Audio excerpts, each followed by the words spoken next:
So, ayan na po. Pinatutuyo lang natin para maglatik-latik.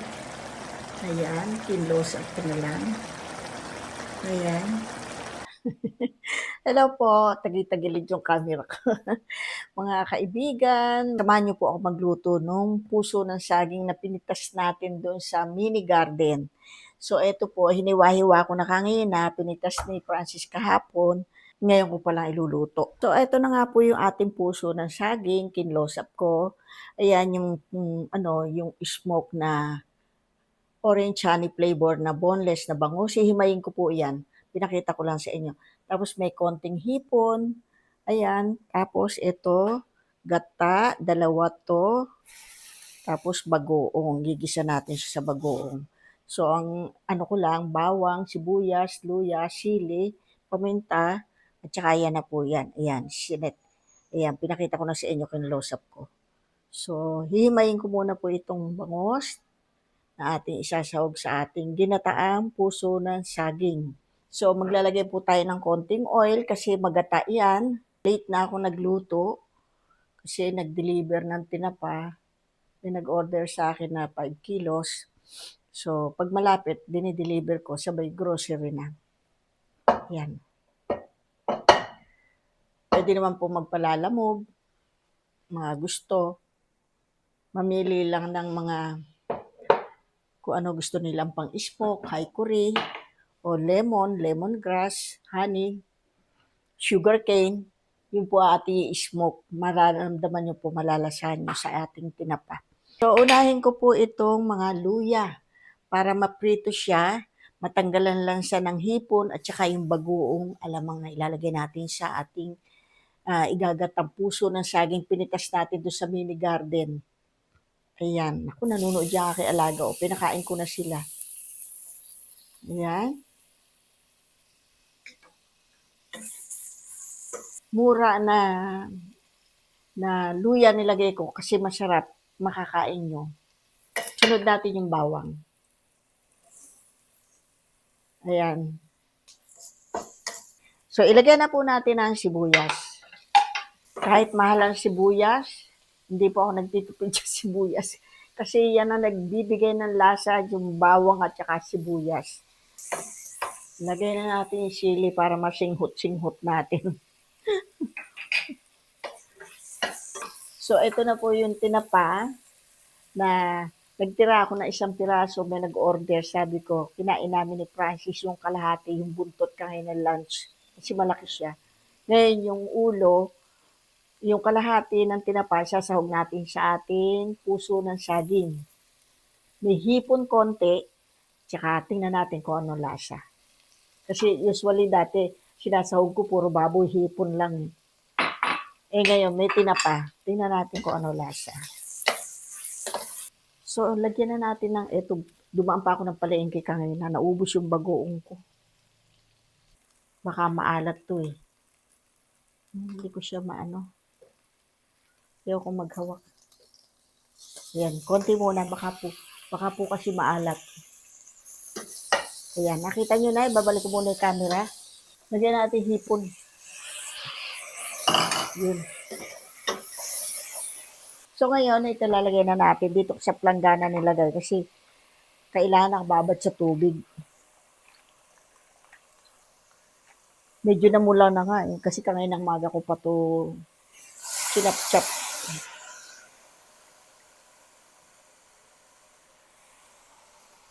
Ilagay ko na nga yung pangalawang gata.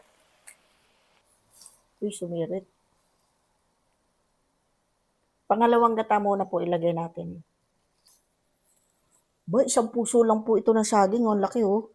Yun yung medyo magulang-gulang nito, nilaga ko. Gagawin natin lumpiang Shanghai. Cover natin para maluto. Hindi ko halo kasi sakto lang siya. Balikan natin after 5 minutes. Check po natin. Naglalambing nga aking baby. Nakatingin. Ayan, ang bango. Lulutuin lang po natin to bago natin ilagay yung pangalawa. Ay, yung unang gata. Ito po yung pangalawa, yung ilagay ko. So, lalagyan na po natin siya ng paminta para lalo ang bango-bango.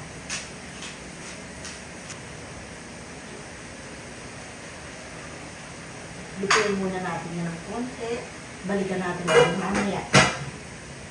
Kasi madali naman kung maluto ang puso ng ayan, natutuyo na. So, tikman natin yung alat kasi alam ko yung bagoong, hindi ko siya hinugasan. Alam ko yung mga bagoong sa palengke. Maalat.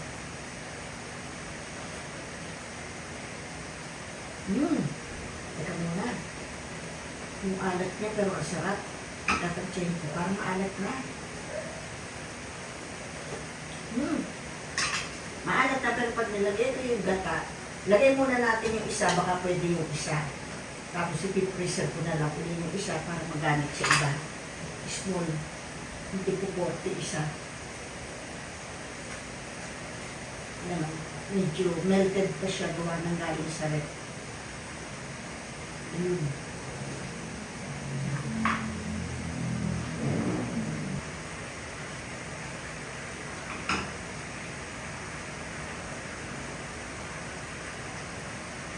Wow. Ang sarap. Tumabang nga.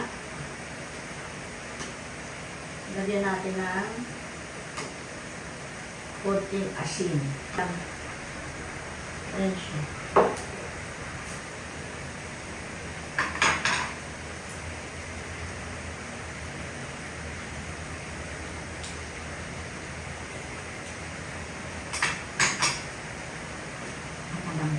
Pero, hintayin natin matulo ng konti.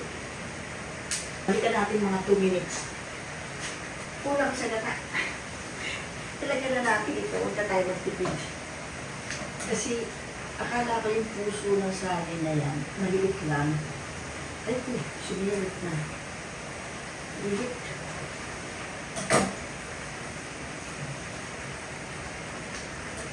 Saan nalipag yung bukas niya?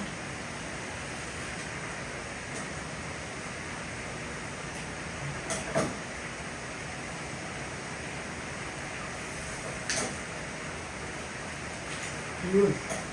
Lumabas din. Pinahirapan pa ako. Marami pala yung isang puso. Kulang yung isang gata. Pero hindi pa siya ito-cover para mag-ano siya, latik-latik. Lalagyan po natin siya ng konting suka. Mga 2 tablespoon.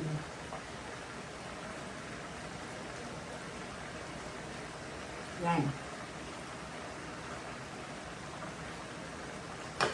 Parang kilawin ang labas na.